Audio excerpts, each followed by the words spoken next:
it's gonna be like 90 degrees, and then your next show you're gonna be like taking your puffs and stuff like that. People, our listeners are used to that though from him, because he always talks about that for sure. Right. But when you tune into this show, you all know that we've got experience. The three of us have worked together for a long time, and then we've worked in the profession for a long time on some level. Scott has a great term where he says he works adjacent to it. So in some ways, he's probably seeing more than we're seeing. Right. And at a certain point, you think like, hey, you know what is it's kind of cool that I finally kind of know something. I've been around, I've got some experience. But, when we considered our next guest, I sat down, I was thinking, you know what? This is going to be great, because for 25 years of doing the work, I know absolutely nothing about it. And it's a huge part of our world. And it's a good and bad part of the world. I mean, within our world, it's definitely the pariahs. They're the unknown. They're these dark lords that hover about us. There's a lot of misnomers within the profession about it. And then there's obviously how the mass media portrays cops to begin with, and then how they portray these cops is even worse. But we're talking obviously about what most people would call IA, or internal affairs, or something they call it, Office of Professional Standards.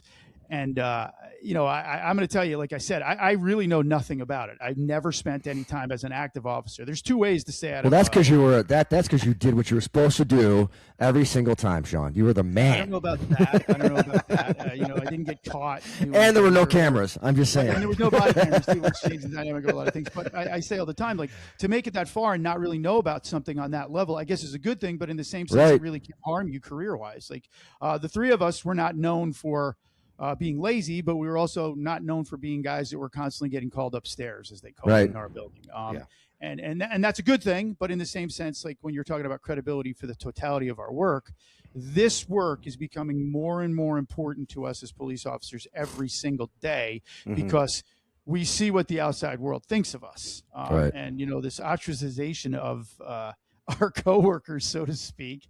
It's like you watch the high school movies about kids that, like, you're a nerd and you sit down and everybody gets up and leaves the table on you, like, kind of a thing, and you go sit somewhere else. I'm sure every internal affairs officer, sergeant, supervisor is like, yeah, I know that feeling. I'm not doing anything wrong here. It's just I got to get up and people don't want to talk to me. But your guys' thoughts on that, right quick? I mean, I know. It's just one of those things that it's one of those necessary evils, and I mean, we never really spent time in it, and I get for the accountability, but I mean, it's just the progress or the degress or whatever you want to call it over the last 25 years. It's just one of those things that every time, I didn't go up to IA a lot. It was just like, you want to rep? No, I wrecked the car. What do I need a rep for? Like, you go in there and you sit down and you say, hey, I ran into a fire hydrant. I wasn't paying attention. All right, get your day off and whatever. And even when it was a use of force, what happened? I punched a guy in the mouth because he tried to hit me in the face. I'm not. I don't know if you guys realize that I'm not the most eloquent speaker. So I mean, I think the only thing Chris knows less about is community policing, I would say. right. Yeah, and I'm like, he's like, well, do you want to write it up or what? I'm like, no, write what up? I mean, you're taking notes. So I mean, I just think it was, for my experience has been in, and I always think I'm right anyway. So that's kind of a detriment. Yeah. So, it was just one of those things that it's a necessary evil, and it's just how it's progressed. And I mean, years ago, IA had some complaints here and there and whatever. And now it's just consistently constant, because I think it's become one of those things that that group of policemen are just getting inundated because everybody wants a payout and everybody wants to. And I just think we're going to talk about this, but I just think it's become this whole thing that we're all going to complain because I don't want to get in trouble and there's no consequences. And I mean, before, when I first started, I wouldn't give those guys the time of day. Like, you want to have coffee? No, you wouldn't say what. But now you're like, you almost feel sorry for them because they're getting inundated with this stuff that's just not even true. And nothing was true in my case. Well, and I think for me, my experience was more so as a sergeant and president of the Sergeants Union, where I was interacting with people in internal affairs cases, which was not very often, honestly. So I got to see it kind of through that lens of just what the issue was. What do we talk about initially? How does it advance to the next phase? And what is both sides have to say about this and what are people doing. And it's a little bit of a game because you don't know exactly at the beginning maybe what the other side is thinking or what their intentions are. But I got to say, for the most part, because it's weird. You're in that spot, and we'll talk about this more, but you're in that spot where these are people that I normally interact with every day. But now when we all enter the room, you're on the one side, I'm on the other side. I'm here to represent this person. So it's a very different dynamic, and we'll get into that more. And I can speak to a little bit about, what I experienced at that time, but that's really most of my frame of reference. Right. Well, fortunately for us, we have a member of our, of our profession has decided. I don't know, like, man, I think he's like the first to go out into the world of podcasting and kind of explain this underworld of this, like we said, this mystery of what it is, the mystery wrapped in an enigma, wrapped in an internal affairs complaint. To come explain some of this stuff to us, and we'd love to talk with this guy about a lot of this. And his name is Marlon Marrache, and he has got an LA experience. And when you talk about LA, it's no small feat, that's for sure. It's LA. I think it's second only to NYPD in the size of its officers and the span of what it has to cover, and the the climate in which exists in California. Mm-hmm. You're literally talking about this guy's playing in the World Series every day when he's dealing with this stuff, because he's got that level of experience. So Marlon, we can't thank you enough for coming. Thank you so much. Welcome. And as we always do, we let you tell us about you. You tell us what you want us to know, and hopefully they can see what a good guy you are and maybe lower some of these barriers that we have. Oh yeah, hey man, Marlon's a sweetheart, man. That's probably one of the reasons why the podcast has been so successful. We'll get into that in a little bit. Thank you so much for inviting me. I love the World Series of Internal Affairs. I like that. I always like to think to myself as a D1 All-American product. There was times when I would get an Internal Affairs completed investigation, and I come up to my captain and said, "This is amateur work, bro. I'm D1 All-American product. How can you turn this in?" And that's one of the big hurdles. That's one of the big challenges is, how do we investigate internal affairs? One, mm-hmm. Two, does everything really need to be an IA? Is another thing that I have learned. Right. But yeah, this is the part where I don't like going a trip down memory lane and talking about myself. What I will say is I got into the world of discipline after I promoted a sergeant in 2007. I spent about a year and a half doing my probationary period as a sergeant out in the streets. Mm-hmm. And after that, I got this itch to defend cops.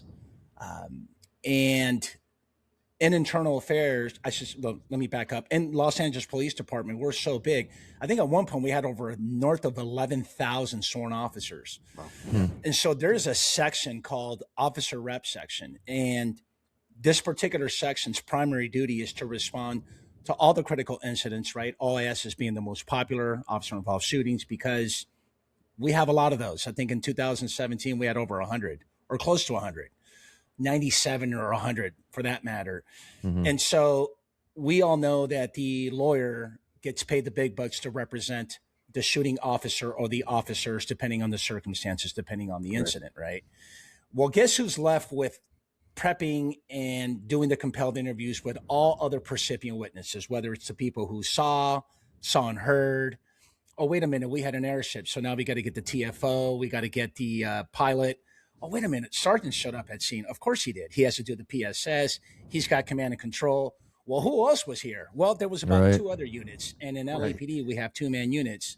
So you can imagine that in OIS, let alone, you have about 15 interviews on the average to prep for. So you're there all night making sure that, hey, we got to get this done. We just want to hear your side of the story. We're going to compel you to do this. So here we go.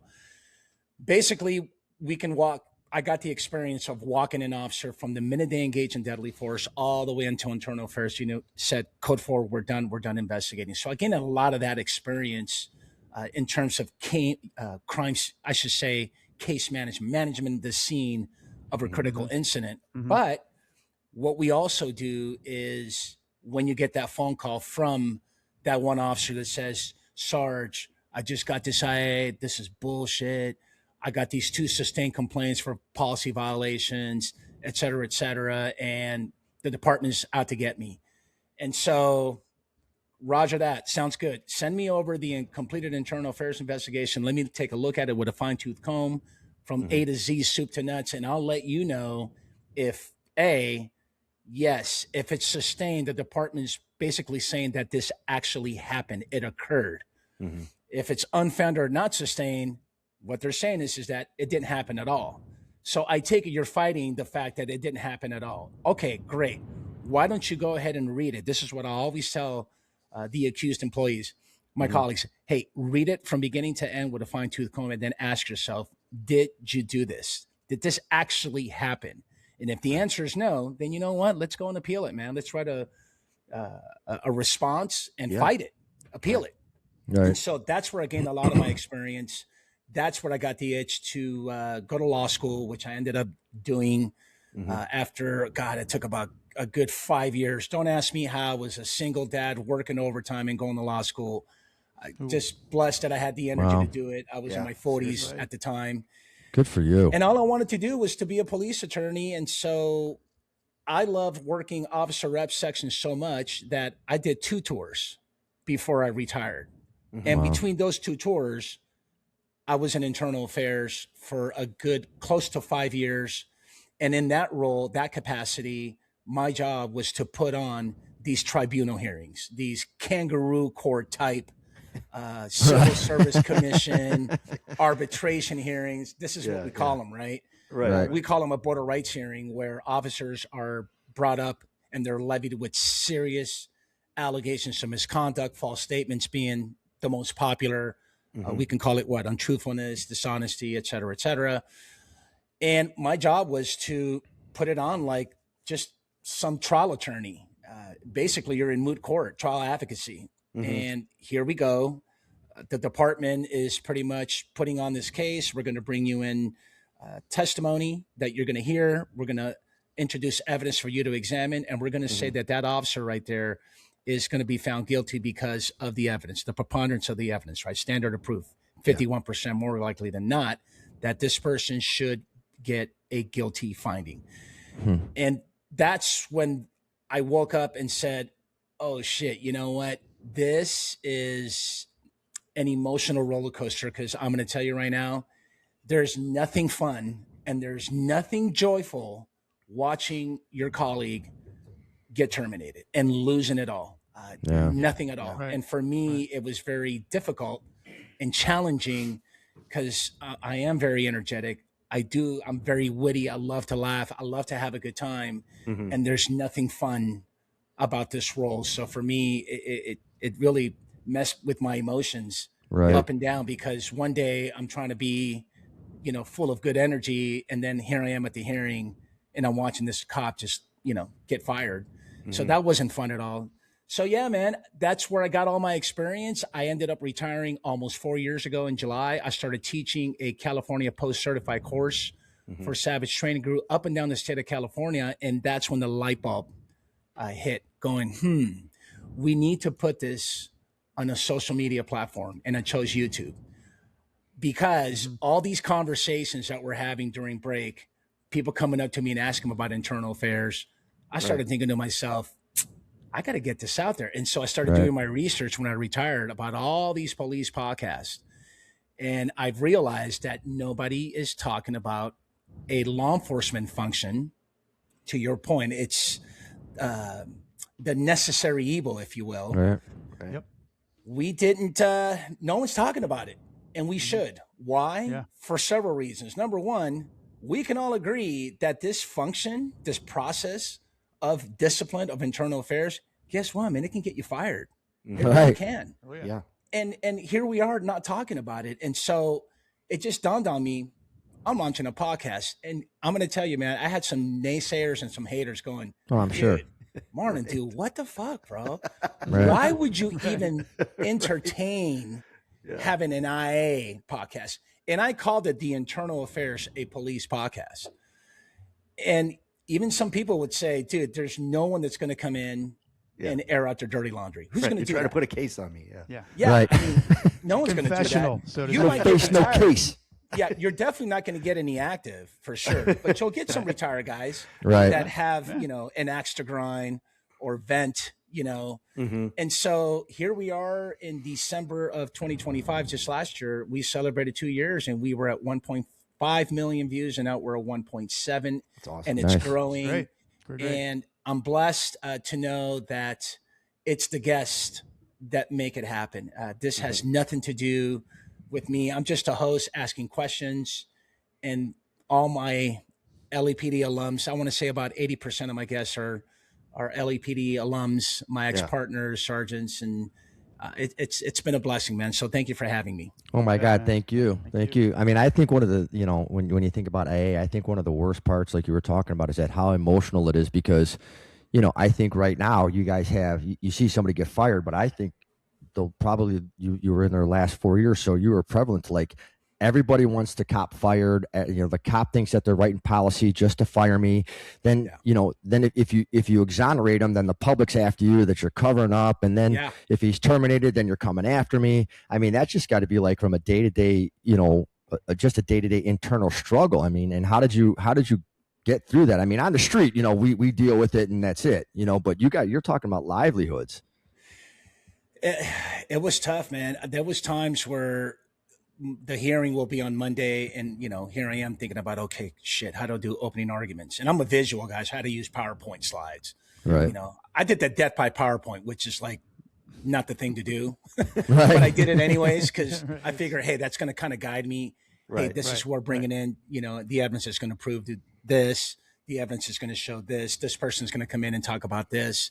And I'd be chilling on Sunday. I shouldn't even say chilling. I'd be at the local police station because, we have like 22 of them. The closest one to my house, making copies, for all the exhibits that I have to introduce. Right. And I was so stressed out. Man, I'd be in the shower sometimes going, fuck, do I say this? What's going to happen here? I mean, the unknown just really messed with my brain, bro.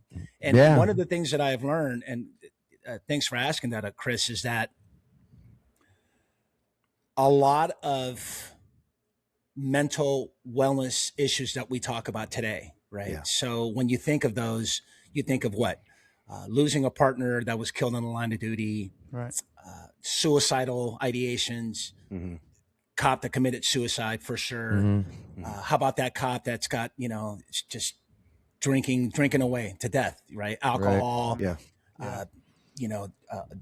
any drug abuse, pill popper, all that stuff. Partners are just going, divorce, just a mess. We all know that happens. But what we realize is that here we are in 2026, and now this disciplinary machine that you're going through, it's up there. We should put that up there in the shelf with all the other, I guess we can call it symptoms, right? Right. The symptoms that cause, PTSD and that cause suicidal ideations. I'd be the first one to tell you that there's officers that have waited for their border rights hearing, which, by the way, it takes about a year and a half to get through anyways, where they committed suicide. They didn't want to go through the whole thing, and they're super stressed out. So I find that too. Exactly. No one knows because we know what the process is like, right?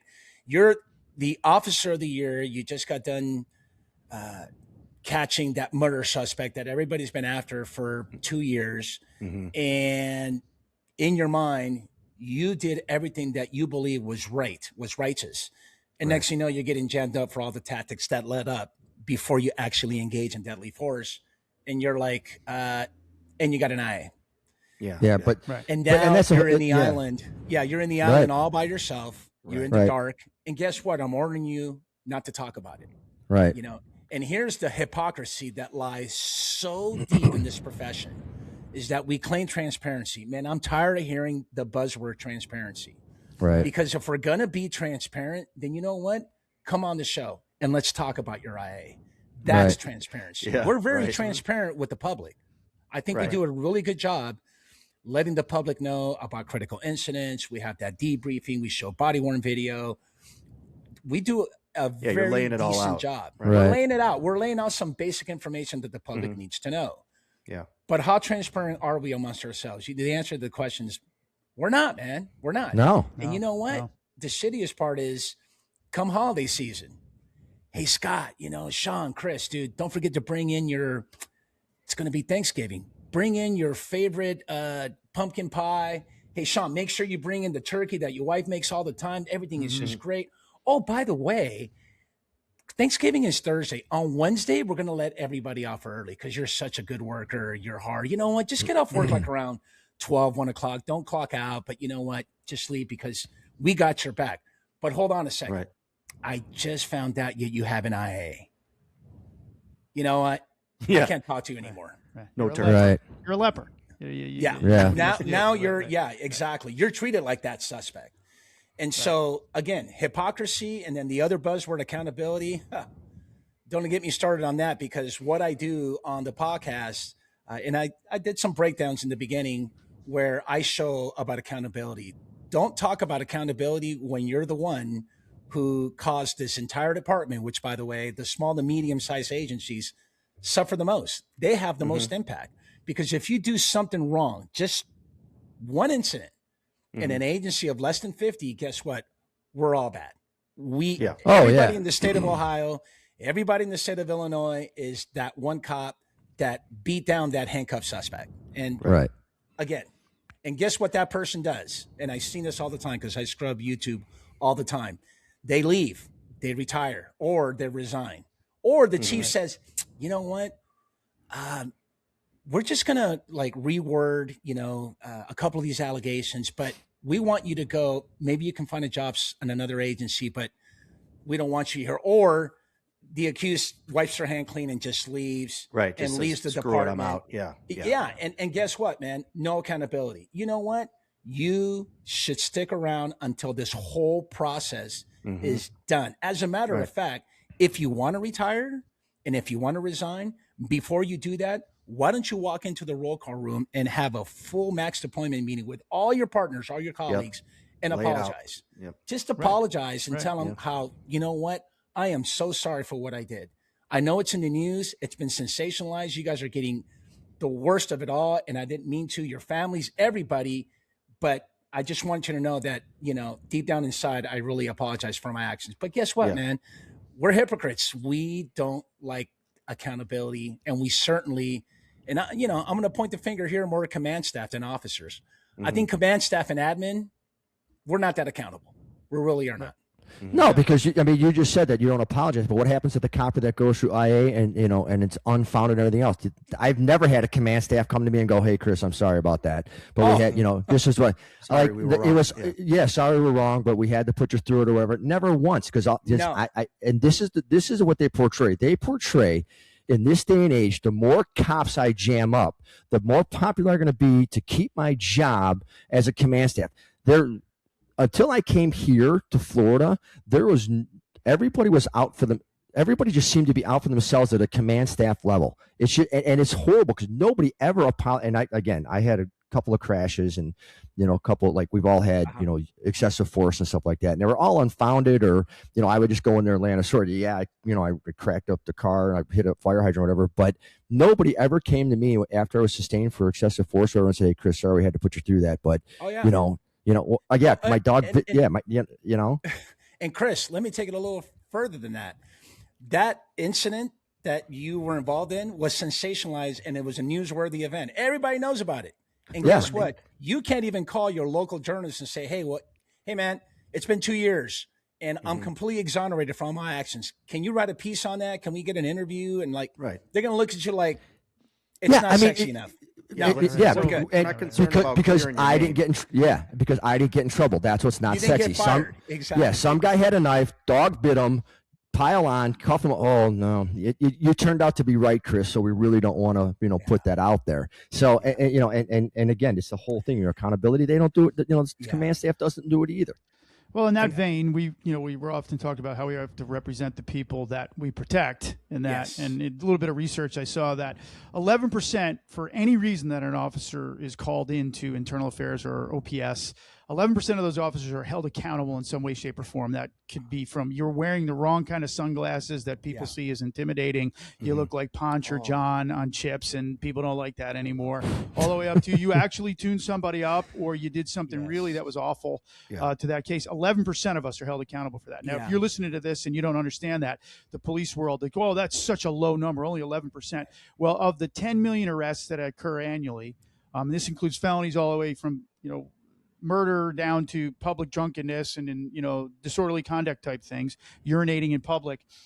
Only 5.1% of those people actually ever end up going to prison, which is the truest accountability for that, because we all know the rest of that stuff is like judge says, we're going to put you on probation if you don't get any mistakes in this amount of time. But only 5.1% of those people actually go to prison for that stuff. So there's fewer of us and more of you, and less of you are held accountable. And I understand that, but in our world, we are definitely held a lot more accountable for things than people would like to think. If you had a 90% rate of officers being held accountable for that, like, why have a police department? Yeah, let's a couple of disclaimers to make also. So for one, we actually had a motor officer a complaint about the way you look, the way you took off your sunglasses when you pulled me over.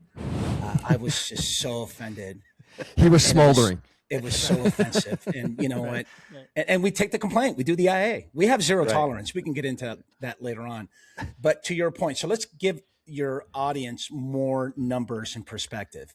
Another disclaimer is that please understand that this conversation about internal affairs, it's a very, very, very small fraction of our population. I want to get that out. It really is. Yeah. Here's bigger numbers. Out of, I think in the United States, we have over 18,000 agencies across the nation, and we have north of 800,000 officers, across the nation. I'll be the first one to tell you, do cops cut corners? Yes. Sure. Is there some shady ass cops? Yes. Is there criminal in uniforms? Yes. Yeah, there's corruption, 100%. There's just, it's everywhere. I mean, before Ferguson, I never even knew there was a town called Ferguson in Missouri. I didn't know that. Minneapolis. Unfortunately, I did know that. Yeah. I don't think anybody even goes to Minneapolis. Anybody from LA doesn't go to tour or to go visit Minneapolis as a, stop. We go to Texas and I never heard of that town, What's the other one that happened in Wisconsin? God, I'm losing my mind. Kenosha. Yeah. Never, ever heard of Kenosha in my entire 40 plus year here. You never heard of the Cheese Castle? Never heard of it. The Cheese Castle? What the hell? Right. And so what I'm trying to point out is that all these sensationalized, newsworthy, landmark issues that have transpired in our profession are from agencies that none of us really even thought about. One, two, it happens. And I'd be the first one to tell you know what? We can do better. We have to be better, and more reasons to police our own. And I'm sure, as Sean, you mentioned earlier about civilian oversight, I got my thoughts about civilian oversight. But yeah, it is the necessary evil. We have to police our own. There is some bad actors. There is some raw apples. And guess what? They got to go. They really do. Right. I mean, I agree with that. And I think it's just like you said, it's a very small percentage. I mean, you have bad doctors, you have bad lawyers, you have bad, and I really do think we need to police our own, just because at that small percentage, like you said, gives everybody 800,000 policemen a black eye. But I would like to see where it comes to the point where, okay, us as IA investigated him or her and exonerated, done, whatever.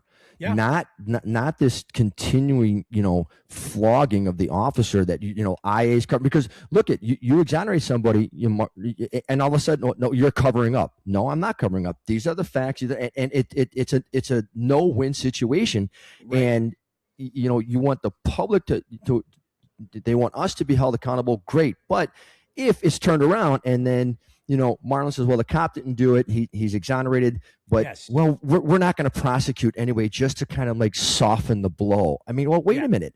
They were wrong. They were fucking wrong, and they deserve to go to prison, and they deserve to go to jail. And well, no, I mean, even though the cop was right, we really don't want this, but go screw yourself. You did it. You brought this complaint. I was found it unfounded, and this person needs to go to prison. It's just so frustrating. Yeah, and I think Scott mentioned earlier about there's really no winning with the public. No. Yeah, or because even inside. I mean, inside. Here's another disclaimer that we have to definitely talk about is, in my experience and what I have seen, and I'm sure you guys can agree with me, at some level of review, when it gets to the adjudication level, somewhere in those levels of review, it gets personal. It really does. Oh, it does. It's self-serving. I don't like Scott. Marlon's a good dude, but I don't like Scott. Right. Yeah, when he took off his that a lot. sunglasses and the way he stared at me at that traffic stop. You know what, Scott, dude? People don't like Scott, you know? So, you know what? Let's just give him 1 day suspension. Right. Whatever, paper penalty. But Right. Marlon, he's good. You know what? Just counsel him. Formal counseling, call him in the office and tell him that, you know, knock it off. Don't take off your sunglasses. Here's your verbal, and don't do that Here's again. your Your little verbal. slap on the wrist. Right. Right. And I've experienced that exactly like what you're saying, because I've been in a position. I was not a person who got in trouble. I had 1 or 2 maybe incidents with that, and honestly, again, exonerated, but it left kind of a bad taste in my mouth, and this was well into my career. You know, I was not a person getting in trouble, but it just, sometimes things happen. And then I started, so that was like over 10 years, 15 years into my career. Now I'm in a position where I'm representing sergeants, because we had a sergeants union, and I was the president. So, and not bragging here, I'm just saying, like, I was there, would be a rep for them if they needed something, and not, again, on the scale of LAPD, and very, very few incidents.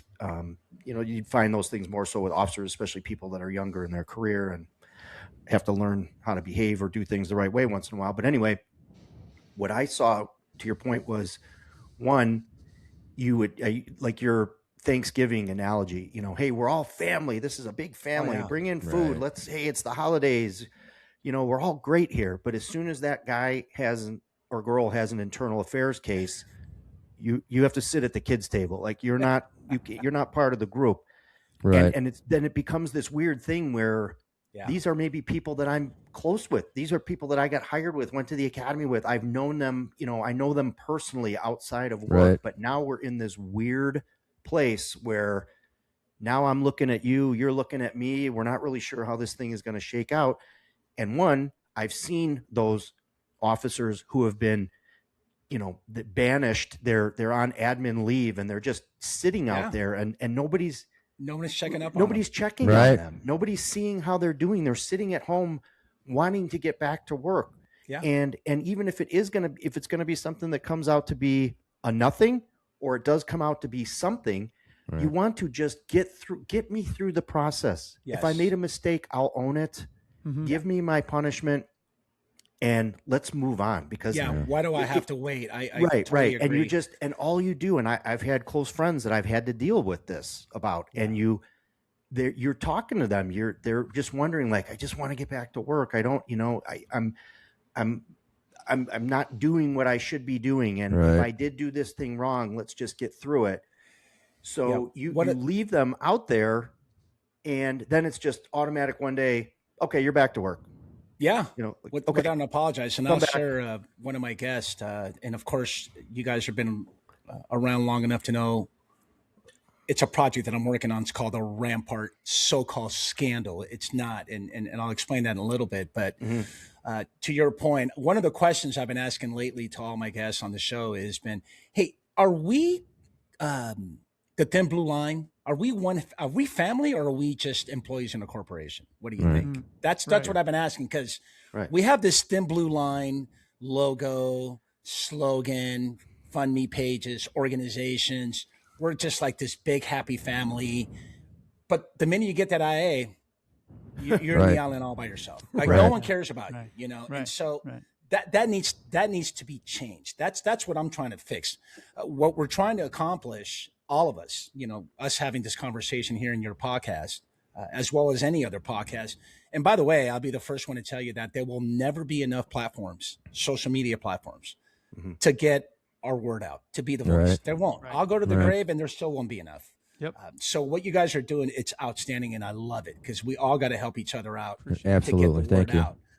But what I will say is that when you start talking about this process, no one knows. Nobody knows. And I've learned a lot this from my guests.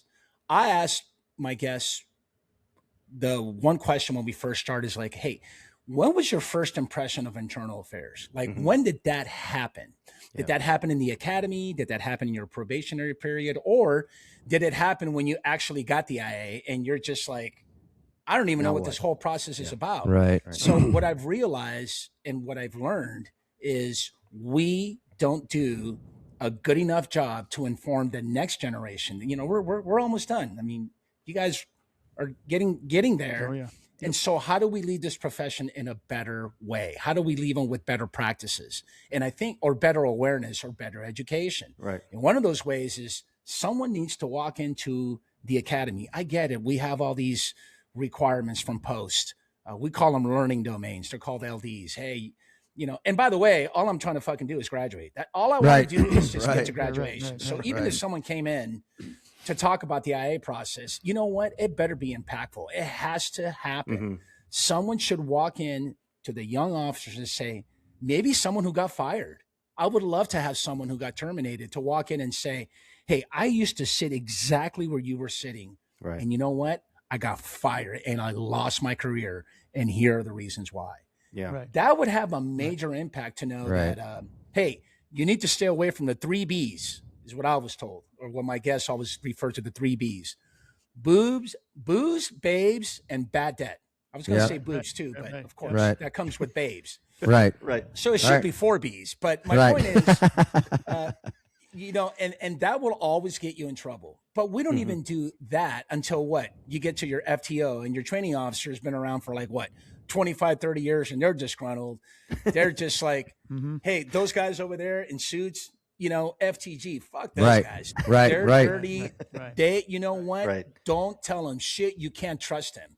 Yeah, And most so of them got that because they got in trouble and had to take this so they wouldn't lose their job. Yeah. So when we say that, hey, we are our worst enemies, that is such a true statement, because if you think about it, internal affairs has had that negative stigma attached to it for decades, even before we even came on.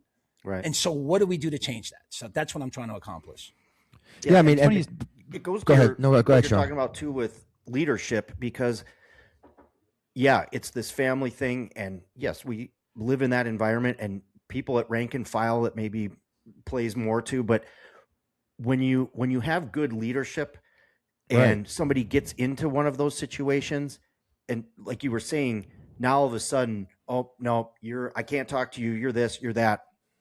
That's when you really see, because I guarantee you, every one of those people that's in that command staff that's judging you, that's doing all that, they've made mistakes as well. Absolutely, and they so have. many times people forget where they come from. Right. Oh yeah, And- I hear that all the time. Right. And just because you took some classes, you got some gold brick on your shelf, doesn't mean that you know everything about leadership. And it doesn't, I'm not saying that you should give people a pass on things, but what I'm saying is I've seen great leaders, I've seen terrible leaders. And one of those things when it comes into the arena of IA is, rather than making those people feel like they're outcasts, especially in an agency where, you know, you're not an LAPD size agency. Everybody knows everything. Everybody knows everyone. Right. Everyone heard what happened. Everyone's looked at the body cam, whatever.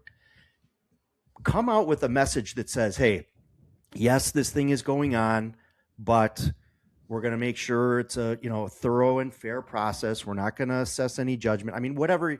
You don't have to be soft on someone that made maybe a critical mistake, Right. but at least continue to show that family values, that, you know, we're all here for each other, still applies when someone gets themselves into a bad situation. Because you're not the weird uncle at Christmas that nobody talks to. Because Right, ultimately you're You know, hoping that your kind of thing. officer comes out being in the right. Like, you want Right. them to be right. Yes, maybe this situation, whatever this thing was that happened, it's fucked up and we need to do an internal investigation to make sure that it all gets sorted out.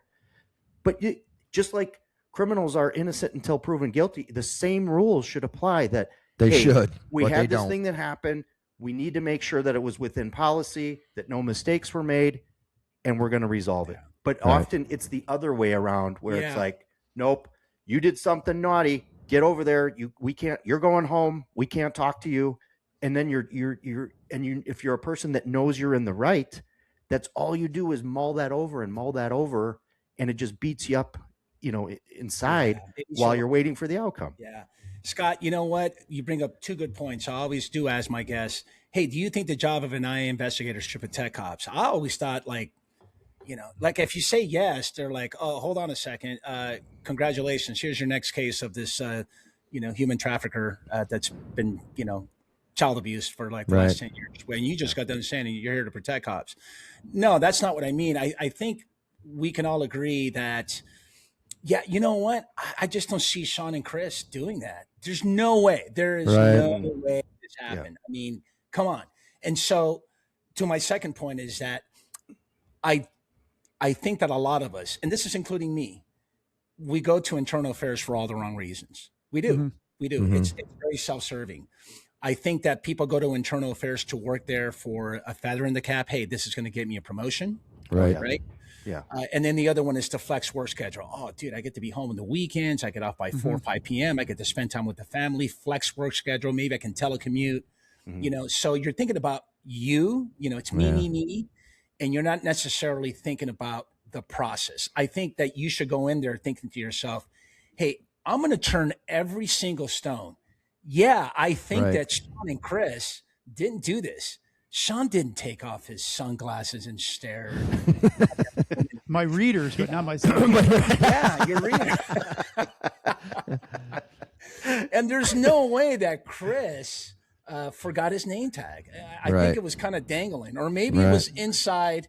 The name tag was inside the pocket, and he was getting ready to put it on. But hey, it's got to be an IA. Right. And so, those are the things that I think we as leaders, should get right. And so the point I'm trying to drive home is not everything needs to be an IA. No, especially if you come from a small to medium-sized agency, because we can all agree that the minute we call it cutting a face sheet, the minute you cut paper, the minute you initiate that IA, dude, everybody knows, including the maintenance worker. You're going to be walking in the work, yeah. And the maintenance worker is going to say, hey, what's up, Sean? Hey, man, I heard you got an IA last night. Yeah. What? Like, How did wait, you know what? This? Yeah, right. You my secret Santa? Right. All right, I got one last question, Marlon. So I don't know if you saw on on the news lately that Chicago, the brilliant Brandon Johnson, he's chosen this lady Anjanette Young to sit on the oversight board. Have you seen that?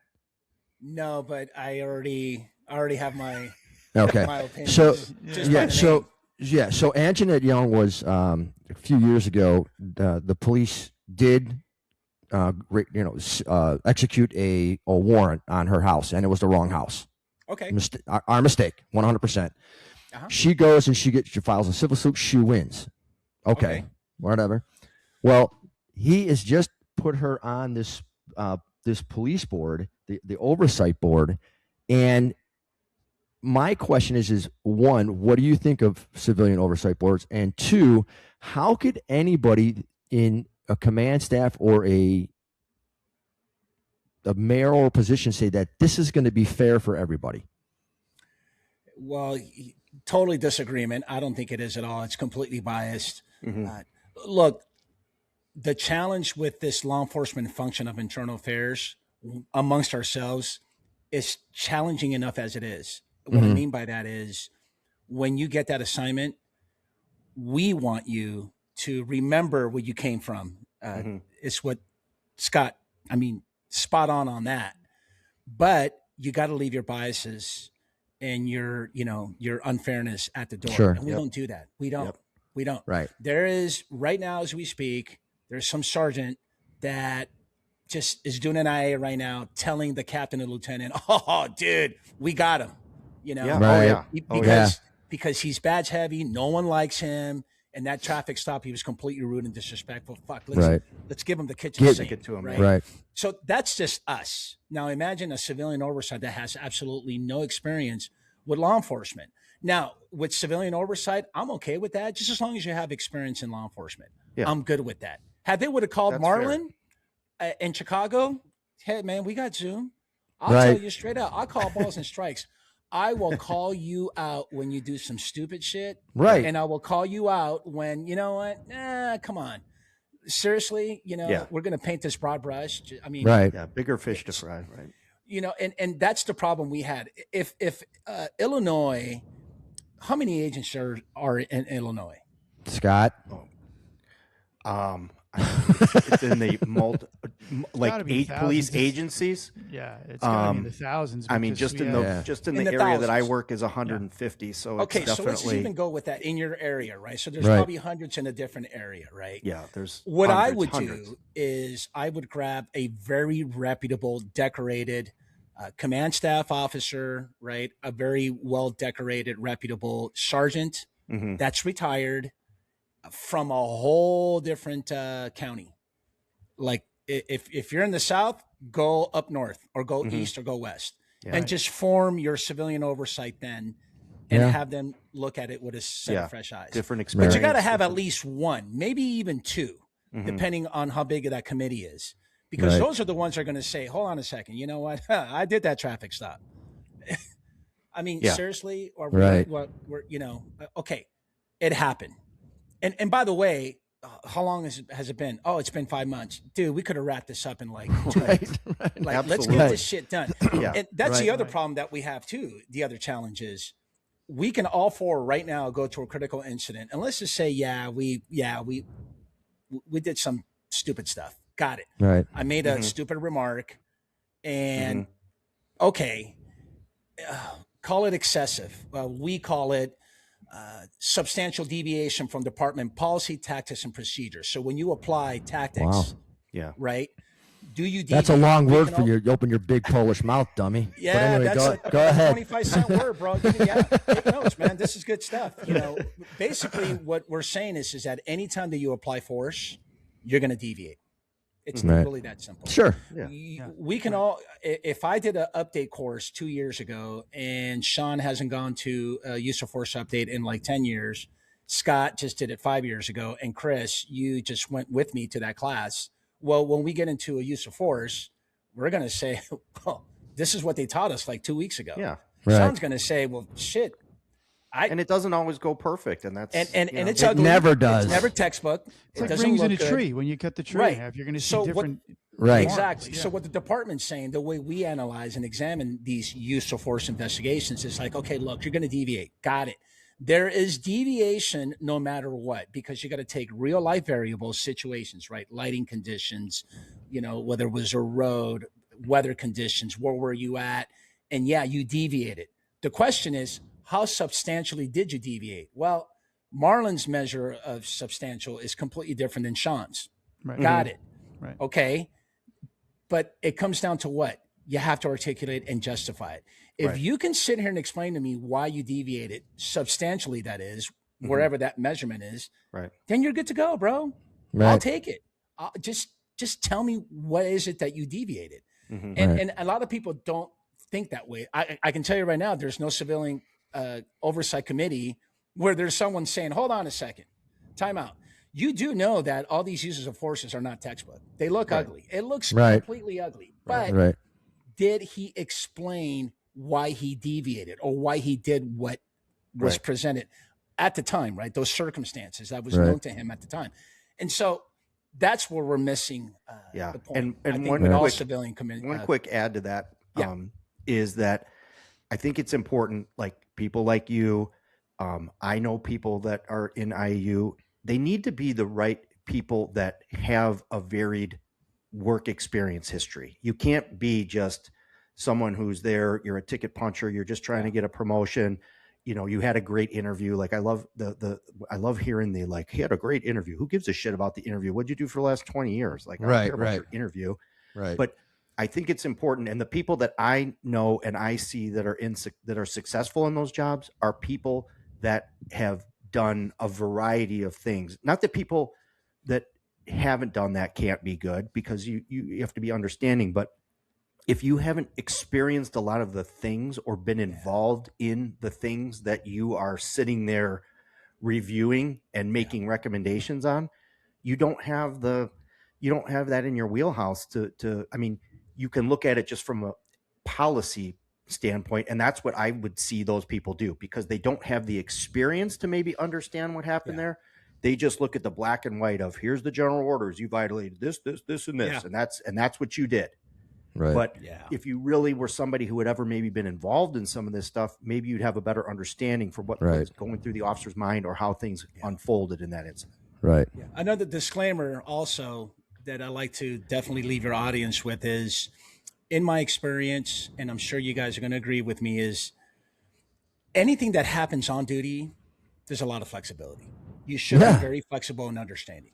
100%. Yes. Like, let's kind of think about this for a minute. And if I was a boss and you guys were my command staff, we're all together, right? I would grab all three of you and say, hey, dude, let's take some time off and let's watch some body-worn video, read all these statements. Mm-hmm. Oh, and by the way, let's not read the paraphrase statements. That's a whole different conversation. Right. Why don't we actually read like every single line of the transcript or listen to the audio, compare that to the paraphrase statement and go, hold on a second, because that paraphrase statement is telling me a certain story. It's guiding me a certain way to make me believe that, this is sustained. This actually happened. Right, I don't know. I'm going to call bullshit on that. Hey, Sean, Chris and Scott, let's all get together here. You're going to listen to this. We're all going to listen to all the audio. We're all going to read every single transcript, compare that to a paraphrase statement, and then let's all figure out what do we think is the most equitable, reasonable outcome. 1, 2, and then what kind of punishment. Sometimes what I would love to do is call in, let's just say it is sustained. I call in the accused and say, hey, listen, rather than me giving you a penalty, why don't you tell me what penalty do you think you deserve? Right. Yeah. And write it down. So that when you walk away out of my office, don't be telling everybody, well, the chief gave me 10 days. Right. No, bro. Right. I left it on. It's on you. And let's be reasonable here. Don't say, I don't deserve anything. Come on. Let's keep it real. Right. Own it. Right. Yeah. Let's own it. But your off-duty behavior is when the scope is super, super narrow. And yes, we have to scrutinize you and we got to pass judgment. Right. Yeah. Right. Yep. Well, before we close out, go ahead. Just one last thing here, Chris, and then you jump in after that. I'll edit this out. One thing I tell officers is just the same old thing. Like Power DMS is something that's known in our world. It's how we get a lot of our policy updates and training. And generally they give you an option to click on the thing after about a minute. You know you're not reading the full thing. You know you're not doing it because it's hard. It is. It's a lot to process. But don't demonize the guys that actually spend their days in that world. Because if you're just going to click on it and move on and get through it just to say to your boss, hey, I got my Power DMS or my training, electronic training documentation up to date, that's cool, but you still are responsible for knowing that. Mm-hmm. And if you're going to get mad at guys and we're going to demonize these guys that operate in that realm, which we desperately need because we have seen what civilians expect of us, and it's completely unrealistic. These guys in some ways are the Jedi Council. They're our only hope, so to speak. If you're not going to be responsible for it, take a step back for a second and don't demonize the guy that, hey, is well aware of what policy is, because he has to, that's where he's got to, that's his exchange rate. He's got to know it. Like, he's not credible to anybody outside of us if he's like, well, I didn't even know that was in policy. What? You're not going to say that as an internal affairs investigator. They don't parade these guys out in front of the media at critical incidents. It's usually the chief and the PIO. But the guys that are doing the guts of this work are the guys that don't just check it and move on from it. They're the ones that help contribute to it. They're the ones that help study it and know when it works and when it doesn't. And then they're trying to guide you through the process as well. So we have some responsibility in that of ourselves as officers. And I always say to that, it's like, look, I know it's a lot coming at you, but just by clicking that thing doesn't mean that you're now going to be like, oh, I didn't know. And this guy's an asshole for selling it out. To Marlon's point, don't go out there and start talking shit to other officers that have no idea what's going on either. You're just going to believe the guy that's in the middle of it. And you could be just as wrong as anybody else. Yes. Yeah, absolutely. Look, we're all to blame. We're all in this together. We have created a culture by which we think that this function is just evil, and we're the Blue Falcons. We really are. And you know what?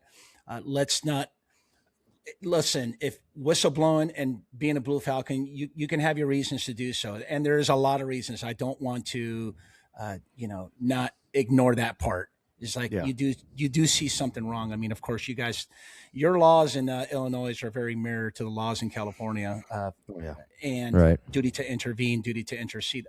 Listen, all that stuff is important, 100%.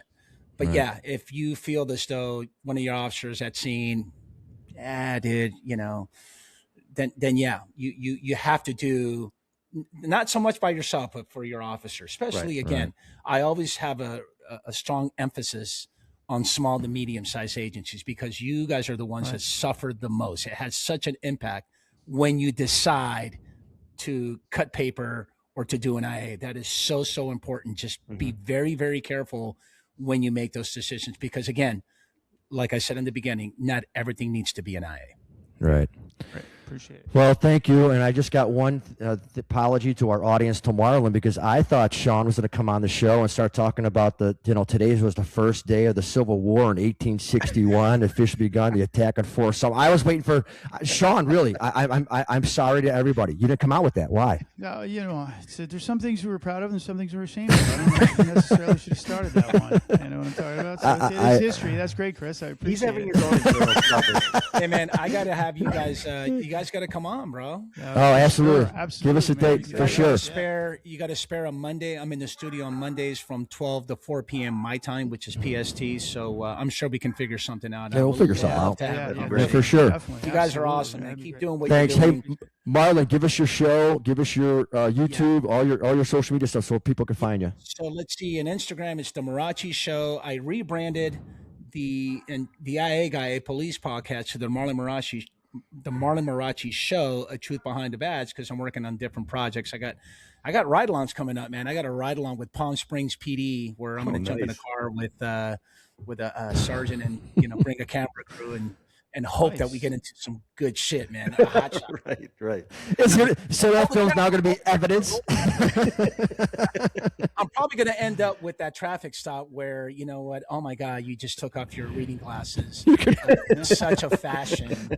Instead of a host, you're going to be a witness. Yeah. It offended me. Those 2.0 reading glasses that you always wear. That's what my 2.5 magnification's at. What are you talking about?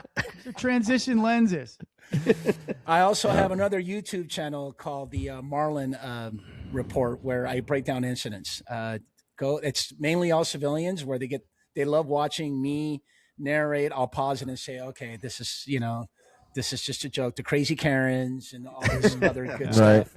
Really, really fun stuff for the civilian audience. So yeah, check me out on those shows, and you guys can get a hold of me anytime. And I truly 100% appreciate it. Anybody has any internal affairs matters, questions, procedures, to talk, speaking engagements, get a hold of me, man.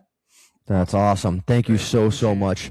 Everybody, please, obviously you hear the shows and stuff, and we're really trying to make this world a better place by, getting the truth out there and really showing you, what the world's about between civilian and police. And we really want to make this world a better place and have more peace.